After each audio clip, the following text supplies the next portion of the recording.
A Fraternidade do Coração hoje é uma escola que conta com várias ferramentas de desenvolvimento, né? Dentre elas, a ferramenta devocional, louvacional, que é através do rito com o Santo Daime, com a Ayahuasca, onde nós cantamos, nós oramos, nós afirmamos através do poder da palavra as nossas orações, as nossas preces, né? Para que a gente possa precipitar, materializar, manifestar através do verbo o intento da nossa alma, o intento do nosso coração, que é a nossa entrega ao Deus interior. E é o nome do nosso templo aqui em Nazaré Paulista, na Chácara Flor de Cristo. Então, todo o nosso propósito, toda a nossa meta, através da louvação devocional, através da música, através dos ritos religiosos, com o uso da Ayahuasca, do Santo Daime, batizado pelo nosso Santo Mestre Irineu, é em prol dessa unidade perdida entre a criatura e o Criador, entre o ser humano e o seu eu divino.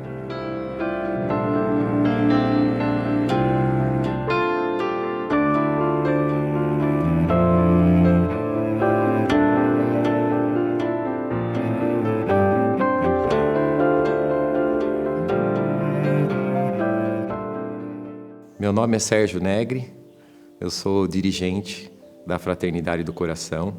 Alguns também me chamam de padrinho, outros me chamam apenas de Sérgio Negri ou Zezé.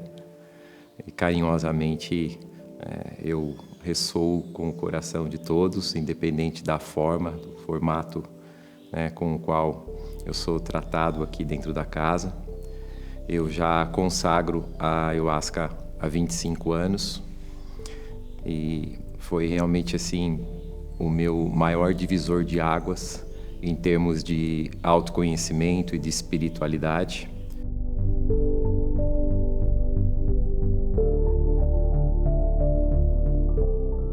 Além de dirigente da casa, eu também sou músico, estudo música desde os meus 8 anos de idade.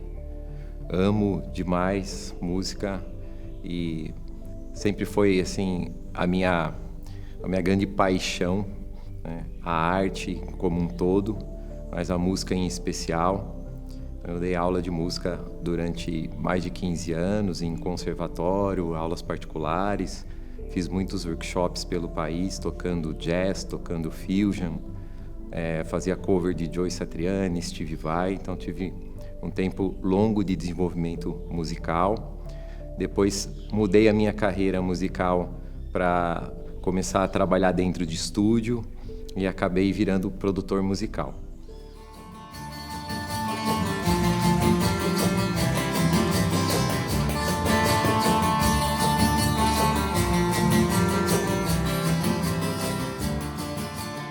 A música é para mim uma deusa, uma arte incrivelmente poderosa, né? Invisível, maravilhosa. Ela tem um papel fundamental dentro do processo de expansão de consciência, porque ela é o fio condutor da experiência. É através da música e das mensagens, que são como se fossem potinhos com medicinas, que a gente vai vivenciar a experiência de forma segura de expansão de consciência. Meu Pai, quando for perdoa como lhe convém.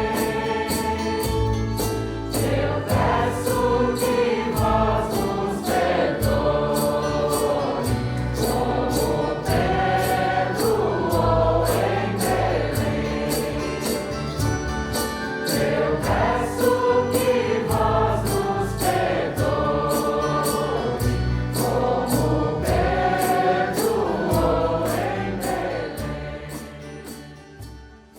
Então, a música, ela é um xamã. A música, ela vai abrir o coração.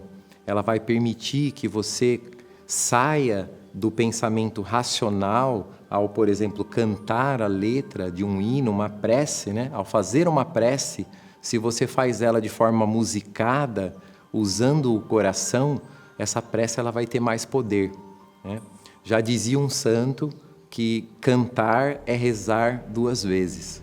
Então a música, ela exponencializa o poder que nós temos de verbalizar e afirmar as verdades e a medicina contida no conhecimento vivo que são os inários, né? Que é a própria doutrina, o próprio Evangelho de Cristo na nova era para nós. Além disso, a música, ela é ativadora de muitos aspectos dentro de nós.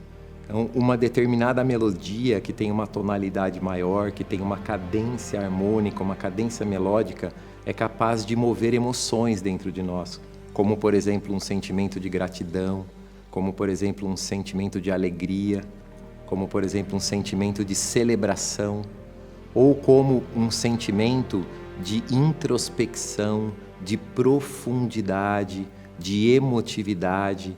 Então, a beleza desse xamã, desse fio condutor, dessa deusa chamada música, desse espírito que nós louvamos aqui na casa e que nós honramos muito, é que ele tem por si só um imenso potencial curativo e terapêutico para a vida humana.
Meu nome é Michele, eu já consagro o Santo Daime há mais de 20 anos, sou a madrinha da Fraternidade do Coração, assim sou chamada pela maioria, né, das pessoas que frequentam a casa, de uma forma muito carinhosa. E conheci o Sérgio, né, o Zezé, também como é conhecido por muitas pessoas, em 2004, numa viagem que a gente realizou para o Acre, onde individualmente estávamos em busca de aprofundarmos o nosso conhecimento sobre a história do mestre, sobre as raízes do Santo Daime, e a gente gosta bastante de falar que foi o amor do mestre, né, o amor pelo mestre também, que nos uniu nesse casamento. A história da fraternidade, ela é uma história que aconteceu muito juntinho da nossa história, porque eu comecei a frequentar a fraternidade como uma visitante e logo já era esposa e depois madrinha. E no decorrer desse caminho surgiu no meu coração o desejo de abrir uma casa e de ter, através desse espaço de cura, né, compartilhar um pouco do conhecimento que eu tinha adquirido e facilitar para as pessoas o acesso a essa espiritualidade interna e externa, ou seja, uma espiritualidade que busca autoconsciência, autoavaliação, autoconhecimento, mas que também busca principalmente oferecer ferramentas para que a gente possa colocar o amor na ação. A fraternidade, ela nasceu na Serra do Japi, em 2005. Nós fazíamos o nosso ritual numa pequena casa, era uma casa mesmo, né? A gente fazia o ritual na sala dessa casa, com poucas pessoas. Os nossos primeiros rituais tinham numa média de 15 a 20 pessoas. E ao longo dos 10 anos que nós ficamos lá, esse número foi crescendo e aquela casa foi ficando pequenininha, pequenininha, até que nasceu, né, o anseio do grupo de ter um templo, de ter um espaço nosso, de construirmos algo, de termos uma terra. Lá era alugado o espaço e a gente então se reuniu, cada um deu quanto podia, alguns não podiam, não deram, e compramos essa terra que a gente está aqui hoje, que é em Nazaré Paulista, onde a gente construiu com o esforço de todos o nosso templo, literalmente colocando a mão na massa, fazendo super adobe, fazendo muro de contenção, plantando as gramas, os vertivéis que a gente tem aí para segurar, né? Toda a abertura do barranco que a gente fez. Quando a gente chegou aqui, só tinha uma casa, né, de estadia e a casa do caseiro. E atualmente a gente tem então o nosso templo. Temos também uma casa de feitio, que foi inaugurada há pouco tempo. Temos bastante água, uma natureza exuberante, muitos passarinhos. Estamos dentro aqui de uma área de reserva, então a gente está contribuindo para a manutenção também das árvores nativas aqui do espaço, né, da preservação da flora e da fauna. Realizamos esse sonho, né? É realmente uma grande conquista para nós.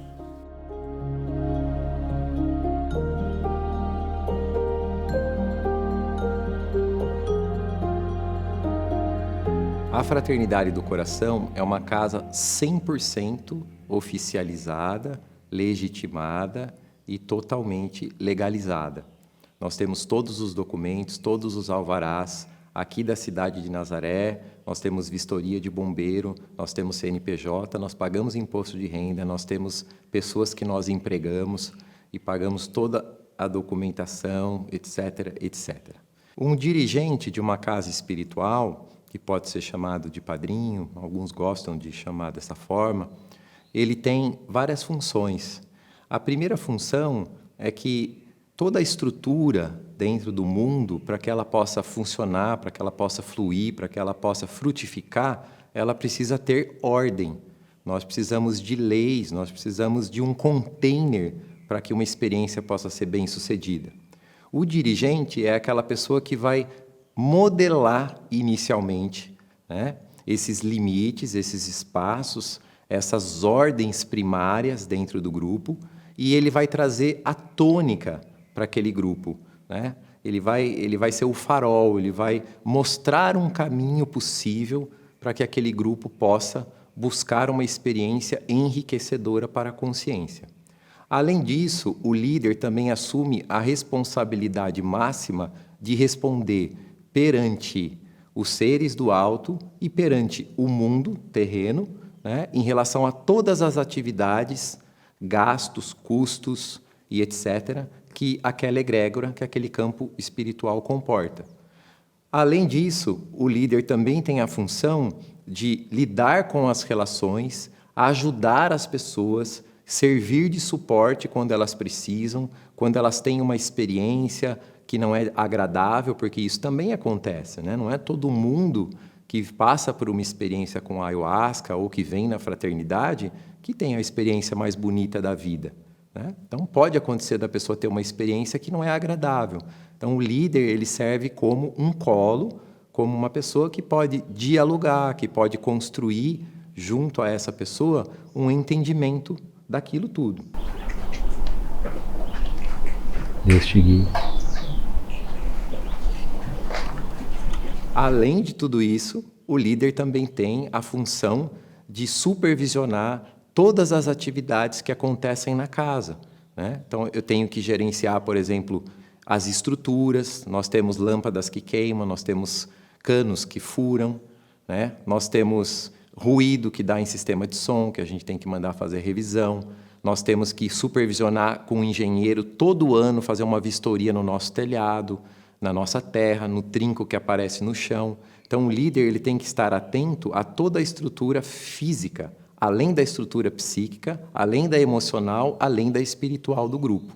É um trabalho que comporta muitas dimensões, muita doação e muito trabalho.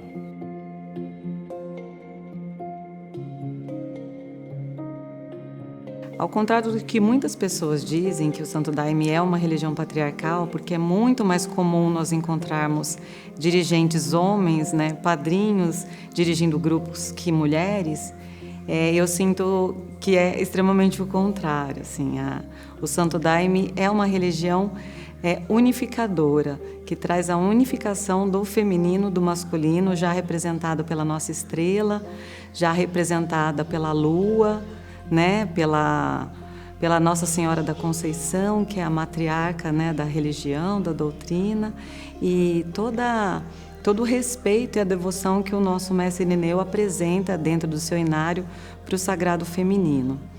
Então eu sinto que o meu papel aqui dentro da Frater, sabendo assim exatamente qual é o meu lugar, que não é o de competir por uma posição ou um lugar ali, né, maior ou menor que o padrinho, mas um lugar ao lado dele, é um papel de sustentação, sabe? De trazer assim as qualidades que são intrínsecas ao feminino, como o acolhimento, a generosidade, né, a força.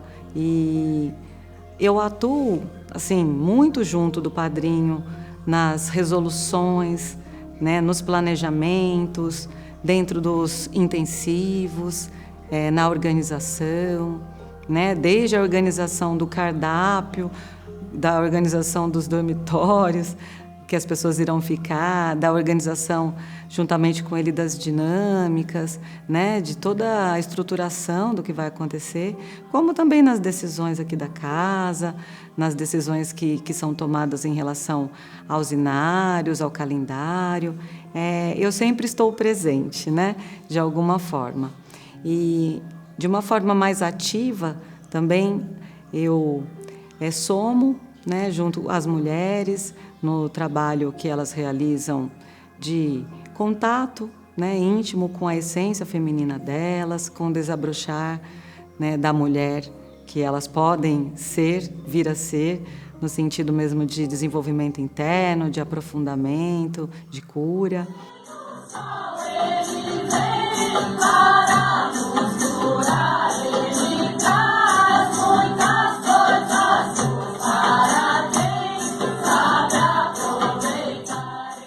Então, eu sempre estou ali, né?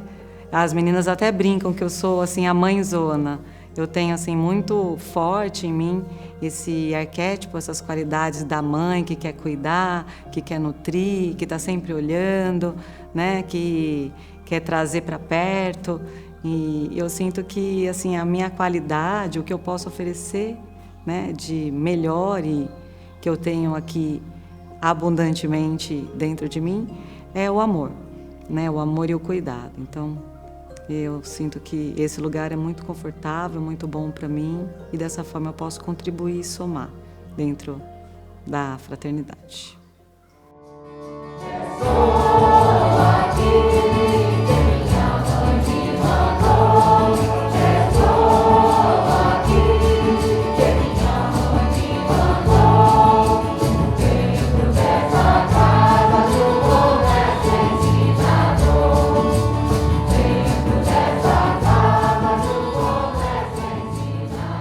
Quando uma pessoa quer vir participar de um ritual aqui na casa, nós passamos primeiro o contato através do nosso site para que ela possa fazer a anamnese. A anamnese é uma ficha com perguntas para que a gente possa compreender o estado em que a pessoa está, físico, mental, emocional e espiritual, nos 4 corpos, para que a gente possa avaliar se essa pessoa está ou não minimamente preparada para consagrar o Santo Daime. Depois que nós fazemos essa avaliação, quem faz é a Michele, a nossa madrinha, em paralelo comigo, nós damos um retorno para essa pessoa, para que a gente possa então ou autorizar ou também não autorizar ela a consagrar o Daime e aí oferecer para ela, obviamente, né, que ela continue buscando, porque o Daime, a Ayahuasca, é apenas um dos caminhos possíveis para você se desenvolver espiritualmente. A pessoa pode buscar através do budismo, através de tantas outras escolas maravilhosas de espiritualidade, o desenvolvimento da verticalização do ser, né? que a psicoterapia desenvolve a horizontalidade, que é o nosso desenvolvimento no mundo, nas nossas relações, através do nosso ego, da nossa personalidade, e a espiritualidade busca o desenvolvimento da verticalização, da ligação do eu com o universo, com o divino, com o absoluto.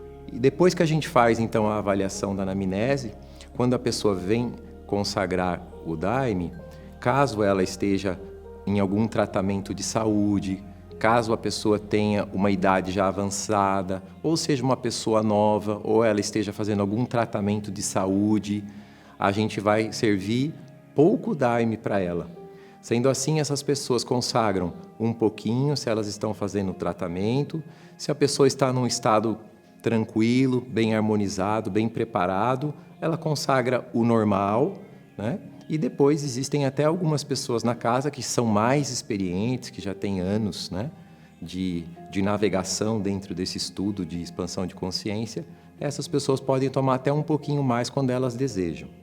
Nos nossos trabalhos ou rituais, nós temos sempre 1 ou 2 cuidadores na ala masculina, 1 ou 2 cuidadores na ala feminina, que são pessoas que consagram pouco Daime para que elas possam cuidar e ajudar as pessoas que estão vivenciando algum processo psicoemocional, físico ou espiritual. Nós, elegantemente, amorosamente, mudamos o nome de fiscal para cuidador, porque o nome original lá na floresta é fiscal, né? Nós colocamos cuidador porque nós achamos que essa função é uma função cuidadora.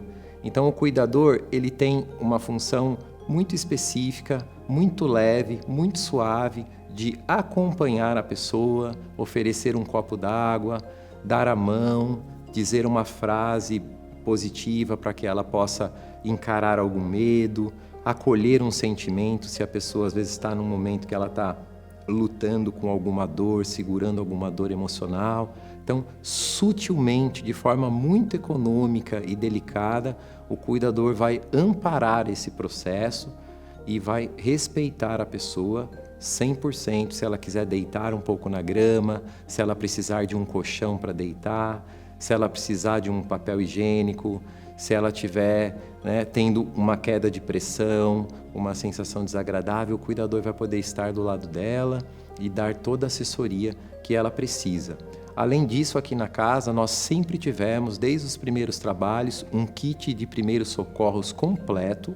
Nós temos uma enfermeira na casa, que é atuante, que é uma pessoa queridíssima, que vem em praticamente todos os trabalhos, e ela também nos dá o suporte. Nós temos até instruções aqui de como proceder se uma pessoa tomar uma picada de aranha, uma picada de cobra. A gente tem mapeado os hospitais aqui próximos que tem soro antiofídico e etc, etc. Então nós temos uma estrutura de cuidado que vai além do cuidar do ritual, né?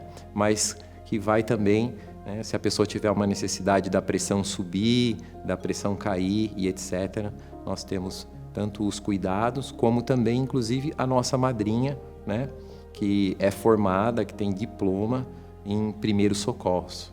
Então, a pessoa pode vir com muita tranquilidade e segurança aqui, porque ela vai estar muito bem amparada.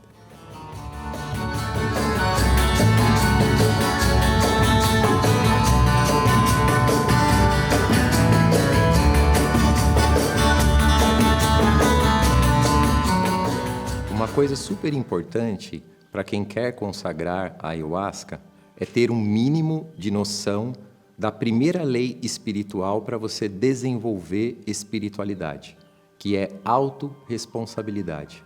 A autorresponsabilidade é o maior pilar de ancoramento da maturidade na vida espiritual. Ou seja, a pessoa precisa compreender que a ayahuasca ela vai amplificar aquilo que está dentro dela, né? A ayahuasca ela não vai promover uma peia ou um sofrimento.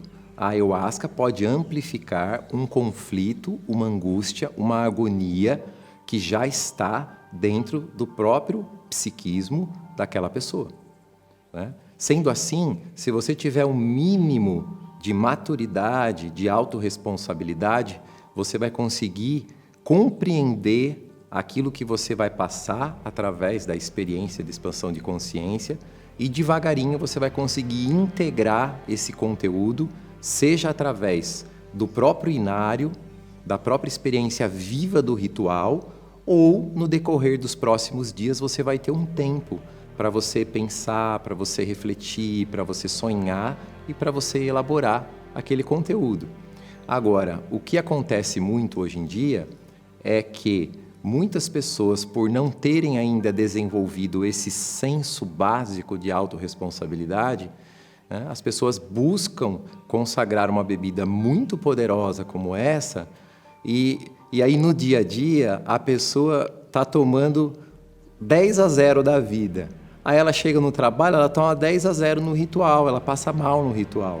E ela acha que ela passou mal porque a ayahuasca é forte, ou porque o dirigente X, ou porque o inário Y, né? Isso é imaturidade. Tudo aquilo que você vivencia é criação sua. Sua vida é sua obra-prima. E você cria o ambiente, o estado e a experiência de acordo com a sua consciência e com o seu estágio de consciência. Vou dizer isso com outras palavras. O mestre Irineu dizia que gostava de oferecer o Daime para quem tinha mais de 40 anos de idade. Quando eu ouvi isso a primeira vez, eu fiquei machucado, porque eu falei, nossa, eu tenho 19 e o mestre gosta de dar para quem tem mais de 40. Por quê? Eu vim a compreender com o tempo, porque depois de 40 anos, minimamente, você já desenvolve uma certa estrutura de identidade afetiva, profissional, emocional, psicológica, através da qual você realmente vai conseguir aproveitar esse estudo, aproveitar esse processo para o seu crescimento, né? Porém, 40 anos de idade pode ser também uma idade psicológica. Não existem pessoas que têm 25, que têm 28, que têm 30 e que já têm uma maturidade desenvolvida tão bem quanto uma pessoa de 40 anos. E existem pessoas também que têm 40, 45 anos, mas que têm uma psicosfera imatura que ainda perdura, né? Que ainda está ali assim na lama, patinando para tentar, por exemplo, sair da adolescência, sair da rebeldia com papai e mamãe, sair do estágio de projeção, né? Projetar o mal no mundo, projetar o mal no outro, projetar o mal no pai na forma de um líder, na mãe na forma de uma amiga. Então, muita gente ainda está num estágio de consciência de projeção. Ou seja, a criança ferida ainda está no trono da consciência, buscando alguém no mundo para que você possa culpabilizar pelo seu próprio fracasso, pela sua própria infelicidade e a sua falta de sucesso na vida.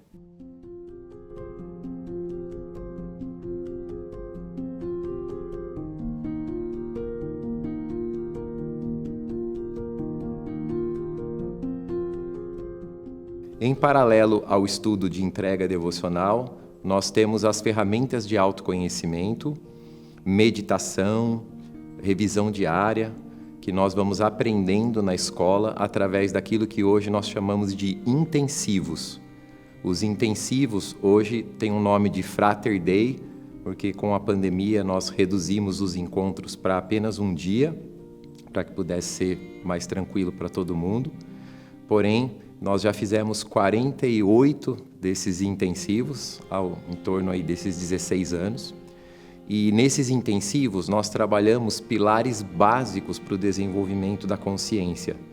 O primeiro pilar básico é a intimidade emocional. A gente se desenvolve muito mais profundamente, com mais velocidade, quando a gente partilha, quando a gente ouve alguém, quando a gente complementa aquilo que nós estamos estudando sobre nós mesmos, com outras percepções, com outras visões daquela mesma realidade. Então, se você está estudando, por exemplo, a sua relação com a sua família de origem, que é um tema central aqui dentro da casa, você harmonizar a sua constelação familiar, né? Você pode ter tanto a busca do seu entendimento e da sua experiência, frente às suas feridas, os seus dons, os seus talentos e a sua família, e também pode ter, a partir da partilha e do contato com a dor de cada um, né, com as bênçãos que cada um teve, despertados dentro de você, né, novas percepções de uma mesma realidade. A intimidade emocional, a gente diz que é a gente conseguir se vincular com uma pessoa de uma forma muito mais profunda do que a gente se relaciona no nosso dia a dia, né? Às vezes no nosso trabalho, às vezes com alguns familiares até, a gente tem conversas superficiais, vai até um limite, né? O aprofundamento da história de vida, das dores, da própria relação. Então, dentro da fraternidade, à medida que as pessoas vão fazendo os intensivos, vão se revelando, vão revelando as suas dores, criando empatia, né, acolhendo um ao outro, conhecendo a história de cada um, elas vão criando, como consequência de todo esse processo, uma intimidade emocional com o outro. O que é essa intimidade emocional, então? É eu realmente desenvolver internamente uma empatia pelo outro, né? Não só uma empatia, mas como também uma vontade de conhecer mais profundamente a história daquela pessoa, de estar próxima dela, né? De fazer coisas juntos, até de ajudar ao outro, né? Dentro dessa amizade, que é uma amizade que ela dá um passinho além, no sentido mesmo desse conhecimento e esse vínculo que é construído através dessas vivências e dessas oportunidades. Daí vem as viagens, né, os momentos de lazer, os jantares, os passeios, enfim, esses eventos que extrapolam, né, o templo, mas que vão dando continuidade a essa sustentação desse vínculo que foi criado, porque a gente defende muito a questão de cuidar do vínculo, né? Então, a gente não adianta nada construir também uma intimidade emocional com alguém se a gente não vai regar aquilo como se fosse uma plantinha mesmo, cuidando desse vínculo. E como a gente cuida, né? Entrando em contato com a pessoa, estando junto, né? Mostrando aí uma abertura, uma disponibilidade para receber o que aquela pessoa tem para te oferecer, né? Uma receptividade para ouvir o que aquela pessoa tem para te falar. Então, é um estado de bastante receptividade, entrega, confiança. A intimidade emocional traz tudo isso como qualidade. Então, o nosso intensivo, ou Frater Day, é um momento que alquimiza, é um momento que cria assim um amálgama de tudo que a gente faz aqui na casa. Quando a gente pratica a intimidade emocional, quando a gente pratica a empatia pela dor do outro, pela sua própria dor, quando a gente pratica a revelação para o outro, porque nós temos que abrir mão de camadas de orgulho, de vergonha, de defesa, né, de superioridade e até de inferioridade, de medo, para que a gente possa ser verdadeiro com o outro. E ser verdadeiro com o outro é uma forma também de você ancorar a sua própria verdade perante a si mesmo. Sendo assim, o nosso intensivo, o nosso Frater Day, hoje, é uma grande ferramenta já desde o primeiro ano da Frater, de cura, de transformação, de consciência, né, que soma bastante com o trabalho que a gente faz com o enteógeno, com o Santo Daime, com o expansor de consciência.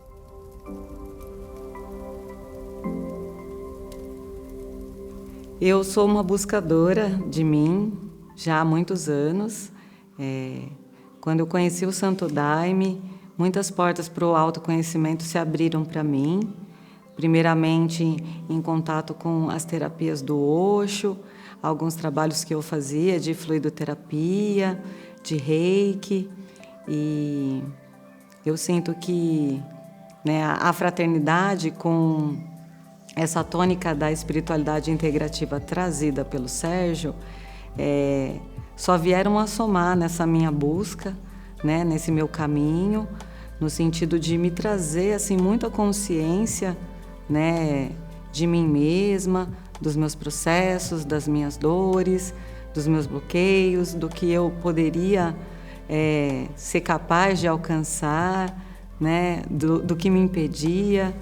Então, eu sinto que a espiritualidade integrativa, ela é essencial para que a gente possa desenvolver um trabalho de desenvolvimento pleno, né? Ela realmente é uma chave que soma muito na minha vida, não só por ser madrinha, estar junto com o Sérgio à frente do grupo, mas de uma maneira individual e pessoal na minha vida, né? Me trazendo assim realmente uma satisfação plena, uma paz, né? Muitas coisas que eu conquistei foram através dessa busca e dessas curas advindas do autoconhecimento. Eu percebi com o tempo que a ayahuasca, como uma ferramenta sagrada, né, a molécula do espírito, o DMT, essa santa medicina da floresta, ela como uma expansora da consciência, ela te oferece um estado de consciência ampliado. Porém, ao decorrer dos dias, depois da consagração, o que eu comecei a perceber em mim e nos irmãos à minha volta, né, desde o comecinho, é que o meu estágio de consciência não acompanhava o estado de consciência que eu alcançava com a ayahuasca. Ou seja, eu tinha uma super expansão do coração, da consciência, do meu contato com a divindade em mim, da minha unidade com a natureza, do meu sentido de pertencimento com a vida, a minha família, a humanidade. E quando eu voltava para o meu dia a dia, depois de 3, 4 dias, a consciência voltava para o estado natural dela e eu voltava para o estágio de consciência onde eu me encontrava. E sendo assim, eu percebi que faltava uma ponte entre o estudo com os estados de consciência que o enteógeno traz e o desenvolvimento da escada dos estágios de consciência que o ser humano precisa galgar para sustentar essa expansão.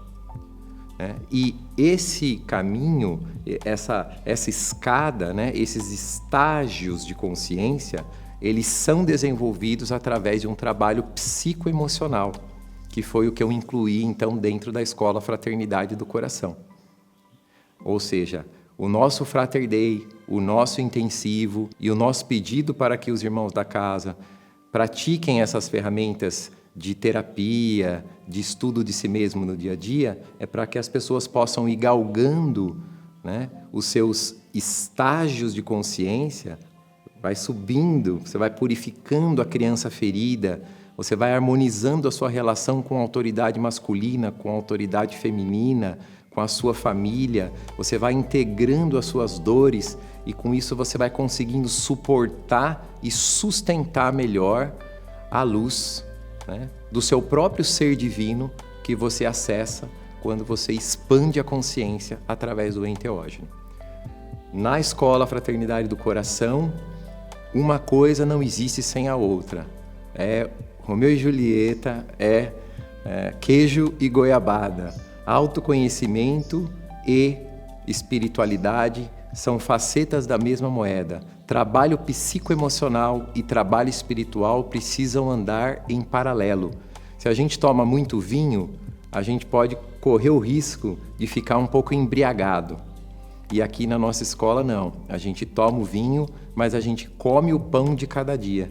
E o pão de cada dia é a meditação, o pão de cada dia é a prece e principalmente o autoconhecimento do seu pior e o autoconhecimento do seu melhor. O frater é aquele que purifica o seu pior e manifesta o seu melhor.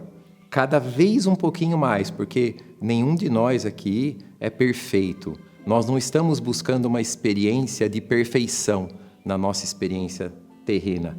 Nós estamos buscando o ser verdadeiro. Ser espiritualizado é ser verdadeiro. Essa é a beleza da nova era. Não é ser perfeito, é ser totalmente verdadeiro, com sua luz, com sua sombra, com o seu melhor e com o seu pior.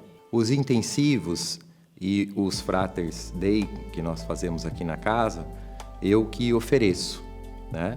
Eu, como facilitador, como uma pessoa que estou dirigindo os trabalhos aqui dentro do nosso templo, tenho a permissão, o comando, a bênção dos mestres, dos seres aqui da casa, para que eu possa oferecer essa vivência. Porém, no dia a dia, o trabalho integrativo, cada irmão da casa vai procurar o seu terapeuta, vai fazer um grupo de estudos, de patchwork, né? Ou de enneagrama, ou de constelação familiar, com quem convém.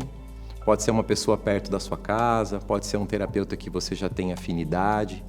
Então, apenas nesse momento, 30% das pessoas da casa fazem algum trabalho comigo. 70% das pessoas que frequentam a casa hoje fazem terapias e trabalhos integrativos com diversos terapeutas. Então, todo mundo é livre para escolher de acordo com o seu coração, com aquilo que for conveniente para si, né? O terapeuta é ideal para ajudar você nessa jornada da terapia integrativa. É raro entre países, entre povos, aqui dentro mesmo do Brasil, da cidade, quantas pessoas conseguem se enxergar como irmãos? Muito pouco. Então a semente da fraternidade, ela é uma semente pequenininha na terra ainda. Ela tem assim um raminho que saiu da terra assim e está ali, lutando contra uma onda monstruosa de trevas e separatividade. Então essa estrela representa também o compromisso com a lei, com o fundamento essencial da vida, que é a fraternidade, que é a gente viver junto, que é a gente somar uns com os outros. Que Deus abençoe vocês que vão receber essa estrela e que Deus ilumine o caminho de vocês aqui dentro da fraternidade do coração. Além de madrinha, né, eu sou diretora de uma escola. Muitas pessoas às vezes me perguntam: nossa, Michele, você não cansa? Você não para de fazer as coisas para a escola? Né? A prefeitura não dá nada. Você tem que, desistir de fazer isso. E eu acho que o mesmo pensamento que me leva a fazer as coisas lá na escola, ele pode ser aplicado aqui dentro dessa missão que a gente tem com a fraternidade, que sempre me remete a uma história, né, de um incêndio que estava acontecendo numa floresta, e o beija-flor, ele ia lá, pegava um pouquinho de água com o biquinho dele e tentava levar lá para apagar o fogo, né? E um gavião chegou para ele e falou: nossa, mas você com esse biquinho aí, levando só isso de água, você não vai conseguir, apagar o fogo. E o beija-flor virou e falou: mas não é essa a minha intenção, eu estou aqui fazendo a minha parte, é apenas isso. Estou fazendo a minha parte. Se cada um fizer a sua, né, a gente talvez consiga apagar esse fogo. E eu sinto, então, que à medida que a gente faz um trabalho aqui, onde as pessoas têm a possibilidade, a oportunidade de se desenvolverem, se purificarem, se curarem de algumas dores, desmagnetizarem algumas crenças, essas pessoas elas vão criando uma realidade mais feliz para elas e, consequentemente, para as pessoas que as rodeiam. Então, uma pessoa que está aqui e, por exemplo, o marido ou a esposa não frequenta, essa pessoa ela vai chegar na casa dela, como o Sérgio diz, né, com um estágio de consciência um pouco mais elevado, não no sentido dele ser melhor que ela, mas no sentido dele ter uma clareza maior e uma consciência maior, menos reatividade em relação a algumas experiências, que vai, de alguma forma, afetar aquela pessoa que está ali. Aquela pessoa sendo afetada, ela vai afetar uma outra pessoa que trabalha com ela, que está próxima dela. Então, é como se fosse um efeito dominó, né? Então, à medida que a gente vai se purificando, vai se iluminando, a gente também vai ampliando esse raio, né, de amor, esse pulso, né, essa grande luz que vai se manifestando e vai se somando. De alguma forma, a gente está contribuindo também para a ampliação da frequência vibratória do planeta, para a ampliação de consciência das pessoas, para a cura de mais pessoas, né? A gente está aqui também, que nem o beija-flor, fazendo a nossa parte. né, somando um pouquinho e doando o nosso melhor.